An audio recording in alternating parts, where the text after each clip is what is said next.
नमस्कार, स्वागत है आपका। आप देख रहे हैं तेज इंडिया लाइव न्यूज और मैं हूं आपके साथ आदेश कुमार। आइए आपको दिखाते हैं दिन भर की कुछ खास छोटी और बड़ी खबरें तेज इंडिया लाइव न्यूज के साथ।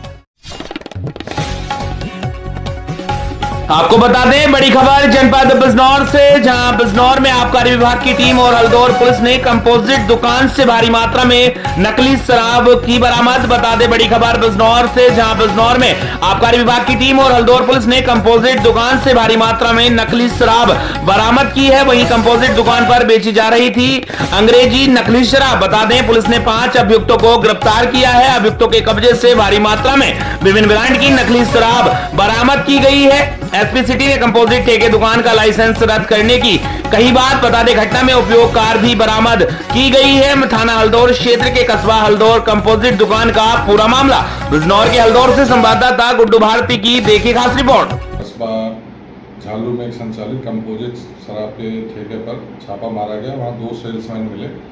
उनके कब्जे से भारी मात्रा में अपने से शराब बरामद हुई, जो कि 8 PM के tetra pack, royal Stag, imperial blue और रोमन वोडका के टेट्रा पैक इनमें पैक करके बेचने के लिए तैयार थी। पूछताछ पर यह बात स्पष्ट हुई कि ये नकली अपने शराब है, जिसको ये लाके इन जो ब्रांड्स के पैक हैं उनकी बॉटल्स और टेट्रा पैक में भर के इनको असली बनाकर और यूपी के बनाकर लोगों को बेच रहे हैं। इसमें कुछ लोग ऐसे भी मिले हैं जो हरियाणा के हैं, जो कि यूपी में बैन है, लेकिन उस पर भी ये लोग QR कोड लगाकर बेच रहे हैं। साथ ही इनसे भारी मात्रा में ढक्कन, रैपर बरामद हुए हैं तथा नकली QR कोड बरामद हुए हैं। साथ ही कई जरीकैन में भारी मात्रा में अपने से शराब भी बरामद हुई है।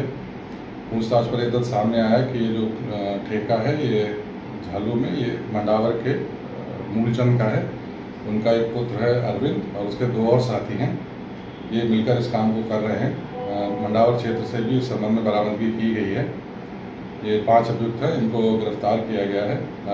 एक ये चीज़ भी सामने आई कि 2 अन्य व्यक्ति हैं, उनके बारे में अभी पूरा स्पष्ट नहीं है, जिनसे अल्कोहल लाते थे। उनके संबंध में भी पूर्ण जानकारी की जा रही है। आबकारी विभाग द्वारा उनके दुकान के लाइसेंस को निरस्त भी किया जा रहा है। बता दें खबर जनपद बिजनौर के थाना शेरकोट क्षेत्र से, जहां कमरे में फांसी के फंदे पर लटका मिला किशोर का शव। इकलौते किशोर का शव लटका मिलने से परिजनों में मचा कोहराम। सूचना मिलते ही पुलिस और फोरेंसिक टीम मौके पर पहुंची। पुलिस ने सबको कब्जे में लेकर पोस्टमार्टम के लिए जिला अस्पताल बिजनौर भिजवा दिया है। वहीं पुलिस मृतक के परिजनों से कर रही पूछताछ। मृतक के पिता के ऊपर था लोगों का कर्ज, कर्जदार आते थे घर। थाना शेरकोट के मोहल्ला बीरथला बैंक ऑफ बड़ौदा के पास का पूरा मामला। बिजनौर के शेरकोट से संवाददाता गुड्डू भारती की देखिए खास रिपोर्ट। बता दें खबर जनपद बिजनौर से, जहां बिजनौर के किरतपुर CSC में फर्श पर लिटाकर किया जाता है एक्सरा। बता दें किरतपुर अस्पताल की पोल उस वक्त खुली जब किरतपुर नगरपालिका सफाई कर्मचारी कूड़ा रिक्शा पलटने के बाद गंभीर हालत में किरतपुर CSC पहुंचा। कर्मचारियों के साथियों ने जानकारी देते हुए बताया कि पहले तो अस्पताल के लोग मरीज का एक्सरा करने के लिए तैयार नहीं थे, लेकिन कर्मचारियों के साथी बड़ी संख्या में जमा हो गए। तब आनन फानन में मरीज को नीचे फर्श पर लिटाकर एक्सरा किया, जो कि इंसानियत को शर्मसार करते हुए स्वास्थ्य विभाग के सारे दावों की पोल खोलता है। जब घटना की जानकारी लेने के लिए अस्पताल प्रभारी डॉक्टर प्रमोद को फोन किया गया तो उन्होंने हमारा फोन रिसीव नहीं किया। वहीं सफाई कर्मचारियों के कुछ साथी इस घटना को छुआछूत से जोड़कर भी देख रहे हैं, पर वहां कुछ भी हो, यह घटना इंसानियत को शर्मसार करने के लिए बहुत बड़ी घटना है। ऐसा लगता है कि किरतपुर अस्पताल का स्टाफ सरकार के सभी आदेशों को ताक पर रखकर मरीजों के साथ अपनी मनमानी कर रहा है, जो कि एक आम जनता के लिए चिंताजनक है। इससे पहले भी किरतपुर अस्पताल की कई बार लापरवाही देखने को मिली है, लेकिन जिला स्वास्थ्य विभाग की ओर से किसी भी शिकायत पर सही कार्रवाई न होने की वजह से किरतपुर अस्पताल का स्टाफ बेखौफ कार्य कर रहा है। किरतपुर से संवाददाता राकेश कुमार की देखिए खास रिपोर्ट। आपको बता दें खबर जनपद बिजनौर के अफजलगढ़ क्षेत्र से। बता दें ग्रामीणों के लिए नासूर बना शिव मंदिर की ओर जाने वाला रास्ता। बता दें खबर बिजनौर के अफजलगढ़ क्षेत्र के गांव आलमपुर गाबड़ी से, जहां आलमपुर गाबड़ी में शिव मंदिर की ओर जाने वाला रास्ता बेहद खस्ता हाल हो गया। मार्ग गड्ढे में तब्दील हो गया है। स्कूल जाने वाले बच्चों को कीचड़ के बीच से निकलकर जाना पड़ेगा। वहीं शिव मंदिर पर सुबह शाम पूजा अर्चना करने वाले श्रद्धालुओं को कीचड़ के बीच से होकर निकलना पड़ रहा है। वहीं बदबूदार कीचड़ से पोशाक खराब हो जाती है, साथ ही साथ संक्रमण का खतरा लगातार मंडरा रहा है। वहीं ग्रामीण भी यहाँ वहाँ शिकायत करते करते थक गए, लेकिन ग्रामीणों तेंद्रपाल सिंह, पंकज कुमार, मोनू कुमार, सुशील कुमार, मनमोहन सिंह, वीरेंद्र कुमार, अशोक, गजेंद्र, अंश चौहान आदि का कहना है कि मार्ग को बने 2 दशक से अधिक का समय हो गया। ग्राम प्रधान सुनने को तैयार नहीं। गांव में राजनीति के तहत रास्तों का निर्माण कराया जा रहा है, जबकि शिव मंदिर की ओर जाने वाला मार्ग मुख्य मार्ग है, पर कई ग्रामीण गिरकर चोटिल हो गए हैं। ग्रामीणों का कहना है कि ब्लॉक पर धरना प्रदर्शन कर डीएम से लिखित शिकायत की जाएगी। ग्राम प्रधान रीता देवी का कहना है कि जल्द खड़ंजे की मरम्मत कराई जाएगी। अफजलगढ़ से संवाददाता मुकेश कुमार शर्मा की देखी खास रिपोर्ट। बता दें खबर उत्तर प्रदेश के जनपद शामली से, जहां विद्युत कनेक्शन विच्छेदन में लाइनमैन की पिटाई पर भाकियों के पदाधिकारियों ने जताया रोष। बता दें शुक्रवार को झिंझाना कस्बे में विद्युत कर्मियों के साथ उपभोक्ताओं द्वारा की गई मारपीट के प्रकरण में कई लोग थाना समाधान दिवस में उपस्थित हुए और बचाव पक्ष में पुलिस से पूरे मामले की जांच पड़ताल किए जाने की मांग की है। बता दें आपको इस प्रकरण के आरोपी मोहित और बिल्लू राणा भारतीय किसान यूनियन के पदाधिकारी बताए गए हैं, इसलिए भारतीय किसान यूनियन टिकैत के प्रदेश उपाध्यक्ष कपिल और जिला अध्यक्ष शांता कुमार, आरोपी बिल्लू राणा आदि लोगों ने मीडिया के समक्ष में बयान देते हुए कहा कि बिजली विभाग ने मीटर जंपिंग का कोई संज्ञान नहीं लिया, जिससे बिल काफी बढ़कर आया था। बल्कि इस संबंध में पहले ही दिन विद्युत विभाग के झिंझाना अवर अभियंता सुरजीत सिंह ने बताया था कि सितंबर अक्टूबर 2024 के कई महीनों में 60, 80, 90 इस तरह की रीडिंग मीटर ने दिखाई थी और उनको फिर जनवरी 2025 में मीटर में इकट्ठा करके एक साथ शो किया गया था, इसीलिए कोई जंपिंग वाली समस्या नहीं है। वहीं बाकियों के पदाधिकारियों ने मारपीट में भी बिजली पक्ष पर भी आरोप लगाए हैं। अमली से संवाददाता सिलेक्शन वर्मा की देखे खास रिपोर्ट। अब बाद में फिर हुआ, इन्होंने कहा इसे ठीक करवा दो, हम बिल जमा कर देंगे, उस पर उन्होंने कोई ध्यान नहीं दिया। फिर अब ये वहाँ जो है उसका कनेक्शन काटने के लिए पहुंचे, वहाँ भी उन्होंने यही कहा भाई हमारा बिल ठीक करा दो और हम तुरंत अपना बिल जमा कर देंगे। अगर नहीं है काटो, इन्होंने जबरदस्ती वहाँ काटने की कोशिश की। तो बिल्लू भाई ने कहा भाई ऐसा ना करो। अरे जब हम कह रहे जो हमारा ठीक करो, हम कनेक्शन क्यों काट रहे, जितना बिल है हम बिल देंगे। इन्होंने मना करा, भाई इसे ना काटियो, इस पर ना चढ़ियो बिल्कुल भी। इन्होंने मना करा, उन्होंने जबरदस्ती, सुधीर है कोई, उसने उन पर लाइनमैन पिलास ले रहा था, पिलास से इन पर वार करने की उसने वहां से कोशिश करी, ये पीछे हट गए। फिर इनमें धक्का मुक्की जो कुछ हुई, बल्कि एक कोई सा लाइनमैन वो भी ले रहा था, इस्लाम लाइनमैन, वो जो चप्पल हो लोहे का ले रहा था कुछ, उसने वहां उनके साथ मारपीट भी करी। ये इनका प्रकरण रहा। उससे बाद में चलो वो हो गया, जेई साहब इनके पास गए बिल्लू के और वहां जाके इनकी बात हुई। उन्होंने बताया हमारा बताओ कितना बिल है वो और कितना जमा कर दो। इन्होंने 60,000 रुपए बिल जो झगड़ा हुआ उसके बाद जमा किया। इन्होंने कहा भाई FIR करे कि नहीं, ऐसा कोई है, हम कोई FIR नहीं कर रहे। और उसके बाद में फिर उन्होंने कहा FIR करी। तो उनका ये रवैया बेहद गलत है। 4 कनेक्शन का और उसका कोई वो नहीं था, 1 कनेक्शन का मामला था। 1 कनेक्शन के उन्होंने वो कटना ही इतने ये कमजोर नहीं। अगर और कनेक्शन पे कोई बिल है उसके जिम्मेदार हम है। 1 कनेक्शन की शिकायत थी। कौन सा है? वो मोहित भाई के नाम से है। घर का? नहीं या पानी का? पानी वाला घर वाला कोई ऐसा नहीं है। वे उनके जो आरोप है वे झूठे हैं, उसके हम वो करें अपना पक्ष रखने को। वो तो उससे बाद में बैठ कर समझौता भी कर कहा, अगर ऐसी बात थी मैं जब ही कहता हुआ नहीं और बिल भी दो। ये गलत बात है। इन्हें जो है इनके बच्चों के नाम लिखवाना, जो बच्चे पढ़ रहे हैं उनके नाम लिखवाना गलत है। अभी हमने यहाँ पर उनकी भी तहरीर दी है। भाई जो उन्होंने गलत करा उसके खिलाफ हमने एक तहरीर यहाँ थाना समाधान दिवस में दी। तहरीर में क्या कहा आपने? यही कहा जो वाक्य वहां होया। अच्छा, जो आपने बताई यही बात हमने उसमें लिखी। जो उसमें आरोपी है उसकी बकायदा वीडियो है, जो चप्पल मार रहा लोहे की, भाई वो क्यों नहीं अपराधी है? इन्होंने तो किसी का नहीं मारा। भाई मारपीट में 3-4 लाइनमैन कर रहे तो वे भी तो अपराधी है, उनके खिलाफ भी तो मुकदमा दर्ज हो, वीडियो उनके खिलाफ भी है। तो हमने इसी आधार पे सीओ साहब और थाना इंचार्ज को बता दिया। अब जो भी निर्णय लेंगे वो उनके।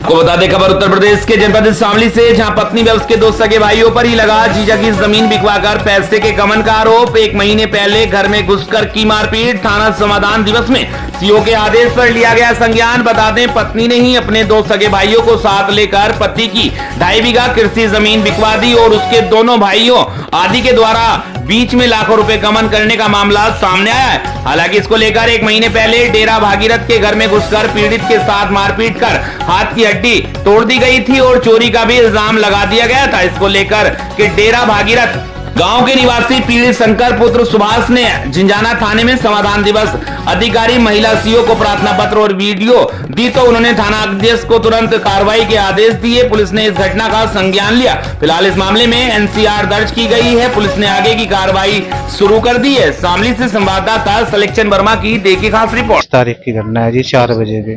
25 मई। हाँ जी, एक सौ महीना। हाँ जी। फिर पुलिस को शिकायत की थी? इसको शिकायत नहीं करी, चोरी की रिपोर्ट लिखा। उन्होंने चोरी की। आप कौन है? बहन। इनकी बहन हो? हाँ जी। अच्छा, तुम बताओ क्या मामला है? जब इसकी मारपीट आई हुई मैं हॉस्पिटल थी, ये पैसे मांगने गया था वहाँ पर, फिर इसको 10,000 रुपये भी दिए और उसके 2-3 घंटे बाद इस पे चोरी का इल्जाम लगा दिया उन्होंने कि जैसे 2 चैन ले गया, 1.5 लाख रुपए करीब ले गया, पजेब ले गया और फिर उन्होंने मारपिटाई करने के बाद चौकी में दरखास्त दे के आए। ये छुप गया वहाँ से। इसको पुलिस ढूंढने भी आई, मेरे भी घर एक बार आई थी। फिर मैं हॉस्पिटल में से अगले दिन ही आ गई थी इसके पास। फिर ये छुप गया, 2-3 दिन बाद आया मेरे पास। फिर इसको मैंने पूछा तो इसने सारा बताया कि मैंने चोरी वोरी नहीं की। कितने पैसे? 2.5 बीघे थी, 1.5 बीघे तो 4 लाख। 4 लाख। हाँ जी। कितने जमीन थी? 2.5 बीघे। कितने पैसे बैठ गए? 2.5 बीघे के 12 लाख रुपए शायद बैठ गए। 10 लाख। अच्छा। बता दें खबर शामली से धर्म छिपाकर युवाओं द्वारा की जा रही भिक्षावृत्ति, बाल भिक्षावृत्ति को मिल रहा बढ़ावा। बता दें आजकल युवा पीढ़ी के अलावा छोटे छोटे बच्चों द्वारा भी भीख मांगने का धंधा बड़े जोरों शोरों पर चल रहा है। जिन बच्चों के हाथों में किताबें होनी चाहिए थी, इस भिक्षावृत्ति के बिना लागत वाले सस्ते धंधे में उनके परिजनों द्वारा छोटे छोटे बच्चों को भी इस भिक्षावृत्ति में धकेला गया है। बता दें आपको भिक्षावृत्ति का यह धंधा बिना किसी लागत और सस्ता धंधा माना गया है, जिसमें एक भीख मांगने वाले को भले ही लोग गरीब की संज्ञा देते हो, मगर सच्चाई से अलग हटकर एक सूचना की पुष्टि के लिए भीख मांगने वाले एक युवा से उसका नाम पूछा गया तो उसने अपना नाम सोनू और पिता का नाम रोहित, जाति उपाध्याय और गांव बेदखेड़ी बताया। जब इसके सत्यापन के लिए जांच की गई तो पता चला कि वह सोनू नहीं, थाना भवन का मूल निवासी और बेदखेड़ी वाले का दामाद तथा चंदनपुरी का रहने वाला शहजाद है। बताया गया कि इस तरह से यह अकेला नहीं, और भी कई लोग भिक्षावृत्ति के धंधे में भेष बदल कर अपनी पहचान छुपाकर भीख मांगने में लगे हैं। प्रशासन को इस ओर ध्यान देकर उचित कार्रवाई करनी चाहिए ताकि भविष्य में कोई सामाजिक परेशानी खड़ी ना हो। शामली से संवाददाता सलेक्शन वर्मा की देखिए खास रिपोर्ट। आपने अपना नाम क्या बताया? सोनू। और पिता का नाम? रोहित। गांव? शामली में, झिंझाना में। अच्छा, तुम्हें मुस्लिम बताया जा रहा है, तुम मुस्लिम हो या नहीं हो? मुस्लिम जोगी। मुस्लिम जोगी। और तुम तो हिंदू बता रहे थे अभी। जोगी का आना बाबू जी का जवाब नहीं, पाधा बताया था। तो हिंदू जोगी हो या मुसलमान जोगी, ये बताइए। मुसलमान जोगी। क्योंकि हम तो बाबा को मानते हैं, हमारा गुग्गा। अभी तुमने जय ये बताया था करने भाई हम हिंदू हैं ना, ये हमारा गुग्गा। तो फिर हिंदू वेश धारण करके क्यों मांग रहे हो? हम मानते हैं बाबा को, वाले नहीं, मानना अलग बात है, हिंदू वेश धारण करके क्यों मांग रहे हो? बाबू जी इसी हम भाषा खाते हैं। कितने दिन से? बचपन से बाबू जी। 55 से? हम जोड़ने बोल रहे हैं बाबू जी। आपको बता दें बड़ी खबर उत्तर प्रदेश के जनपद फिरोजाबाद से, जहां आगरा लखनऊ एक्सप्रेसवे पर भीषण सड़क हादसा हुआ है जिसमें 3 लोगों की दर्दनाक मौत हुई है। बता दें फिरोजाबाद में लखनऊ एक्सप्रेसवे पर देर रात दिल्ली से 50 सवारियों को लेकर जालौन जा रही बस के चालक को नींद की झपकी आ गई, जिससे बस अनियंत्रित हो गई और बस आगे चल रहे पत्थर से भरे ट्रक से जा टकराई। टक्कर इतनी भीषण थी कि हादसे में 3 यात्रियों की मौत हो गई जबकि 5 यात्री गंभीर रूप से घायल हो गए हैं। घटना की सूचना पर पहुंची नंगला खंगर पुलिस ने शवों को पोस्टमार्टम के लिए जिला अस्पताल भिजवा दिया। आपको बता दें दिल्ली से करीब 50 सवारियों को लेकर जालौन जा रही फौजी ट्रेवलर्स की private sleeper bus number BR 28P 3597 जिसे चालक राहुल मोबाइल चला रहा था, आगे जा रहे किसी टाइल से भरे ट्रक में पीछे से टक्कर मार दी, जिससे बस का आगे का हिस्सा बुरी तरह क्षतिग्रस्त हो गया और बाईं साइड का हिस्सा क्षतिग्रस्त हो गया। हादसे में 3 लोगों की मौत हो गई जबकि गंभीर रूप से घायल यात्रियों को PGI सफाई भेजा गया है। पास से संवाददाता बंटू सिंह की देखिए खास रिपोर्ट। को बता दें बड़ी खबर उत्तर प्रदेश के जनपद सोनभद्र से, जहां 10 कुंटल गांजा बरामद, तस्कर हुए फरार। बता दें सोनभद्र की दुद्दी पुलिस ने 10 कुंटल गांजा बरामद किया है और तस्कर फरार हो गए। बता दें आपको 10 कुंटल गांजा बरामद, तस्कर फरार। झारखंड की डीसीएम ट्रक में चावल के नीचे रखकर ले जाया जा रहा था गांजा। वहीं दुद्दी कोतवाली के पास स्थित चाय की दुकान के पास से पकड़ा गया गांजा। बता दें अंधेरे का फायदा उठाकर चालक और तस्कर हुए फरार। चावल की बोरियों के नीचे रखकर 40 बोरियों में रखे गांजे को पुलिस ने किया कब्जे में। बता दें स्थानीय कोतवाली पुलिस ने शनिवार की रात थाने के सामने स्थित एक चाय की दुकान पर खड़े डीसीएम ट्रक से 10 कुंटल गांजा बरामद किया है। अंधेरे का फायदा उठाकर चालक और तस्कर फरार हो गए। चावल की बोरी के नीचे छिपाकर गांजा ले जाया जा रहा था। दुद्दी कोतवाली के ठीक सामने शाम 7 बजे पुलिस उप अधीक्षक राजेश कुमार राय, प्रभारी कोतवाली, प्रभारी निरीक्षक मनोज कुमार सिंह व अधीनस्थ पुलिस कर्मियों के साथ वाहनों की चेकिंग कर रहे थे। इसी दौरान एक ट्रक चाय की दुकान पर कुछ देर से खड़ी थी। पुलिस को अपनी ओर आता देख चालक व चालक के साथ कुछ लोग ट्रक छोड़कर मौके से अंधेरे का फायदा उठाकर फरार हो गए। जब पुलिस क्षेत्राधिकारी राजेश राय ने पुलिस कर्मियों से ट्रक पर तिरपाल हटाकर जांच की तो देखा गया कि 40 बोरियों में 10 कुंटल गांजा लदा हुआ है। गांजे की बोरियां चावल की बोरियों के नीचे दबाकर रखी गई थी। लगभग एक बोरी में 25 किलो गांजा भरा हुआ है। वहीं 276 बोरियों में 82 कुंटल चावल भी ट्रक में लोड है। पुलिस ने ट्रक को अपने कब्जे में ले लिया और थाने परिसर में खड़ा करते हुए आगे की कार्रवाई पुलिस करने में जुट गई है। सोनभद्र के दुद्दी से संवाददाता मनीष कुमार की देखिए खास रिपोर्ट। खबर उत्तर प्रदेश के जनपद झांसी के गरोठा से, जहां पहली बारिश में जलमग्न हुआ प्राथमिक स्वास्थ्य केंद्र गरोठा। बता दें बारिश होते ही जमीनी हकीकत सामने नजर आ जाती है। ऐसा ही कुछ प्राथमिक स्वास्थ्य केंद्र गरोठा में देखने को मिला, जहां पर शनिवार को हुई पहली मूसलाधार बारिश में पूरा स्वास्थ्य केंद्र पानी में जलमग्न हो गया। जब इस संबंध में प्राथमिक स्वास्थ्य केंद्र के मुख्य चिकित्सा अधिकारी राहुल कुमार गुप्ता से बात की गई तो उन्होंने बताया कि पिछले वर्ष ठेकेदार द्वारा प्राथमिक स्वास्थ्य केंद्र के बाहर वाली सड़क का सीसी निर्माण कराया गया था, जिसमें नाली नहीं बनवाई गई है, जिसकी वजह से बारिश होते ही पूरा स्वास्थ्य केंद्र पानी से भर जाता है और मरीजों को आने जाने में परेशानी का सामना करना पड़ता है। उन्होंने कहा कि इस संबंध में उप जिलाधिकारी गरोठा एवं संबंधित अधिकारियों को अवगत कराए। यह हाल प्राथमिक स्वास्थ्य केंद्र गरोठा का ही नहीं बल्कि पूरी सीसी निर्माण में कहीं नाली ना होने के कारण हर जगह जल भराव रहता है और मोहल्ला वासियों एवं राहगीरों को परेशानी का सामना करना पड़ता है। कभी गाड़ियां सीसी से नीचे फंस जाती हैं तो कभी कोई मोटरसाइकिल सवार दुर्घटना का शिकार हो जाता है। गरोठा से संवाददाता हजरत मंसूरी की देखिए खास रिपोर्ट। देखिए बारिश हुई अभी 1-2 घंटे उस वजह से हो जाता है और 4-5 साल से मैं यहाँ पे हूँ, मैं देख रहा हूँ पहले कभी इतना बारिश से जल भराव नहीं स्थिति हुई और तुरंत ही निकासी हो जाती थी। लेकिन कारण ये कुछ समझ में आ रहा है मुझे कि जो पिछले सीजन में जो यहाँ रोड डली हुई है उस रोड की हाइट ना अस्पताल के लेवल से ऊपर हो गई है और शायद साइड में कोई नाली वगैरह नहीं बनाई गई है, तो जो भी बारिश का पानी है वो सब अस्पताल परिसर में आ रहा है। तो ये एक कारण मुझे समझ में आ रहा है कि जल भराव।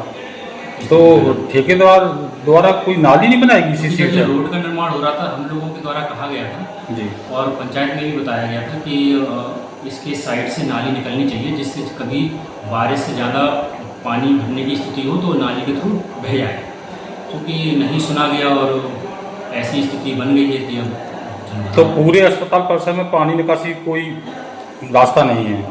एक छोटी नाली है उसके थ्रू जाता है, लेकिन चूँकि पानी बहने का और आने का मात्रा ज़्यादा है और निकलने की चूँकि कम है और हमारे एक सब सेंटर में भी पानी भर गया था जिसमें ब्रिक्स और ईंटें लगा के रोका गया। एक बाढ़ का आवास है उसमें पानी भर गया, उसके कपड़े और बर्तन वगैरह सब पानी से गीले हो गए। अब हम इसको देखते हैं क्या कर सकते हैं। तो क्या चाहते हैं? हम इसकी सूचना SDM को देंगे और पंचायत में भी इसकी खबर करेंगे कि इसमें साइड से नाली बनाई है जिससे आगे ऐसी स्थिति ना हो, क्योंकि अभी तो पूरा सीजन रखा है।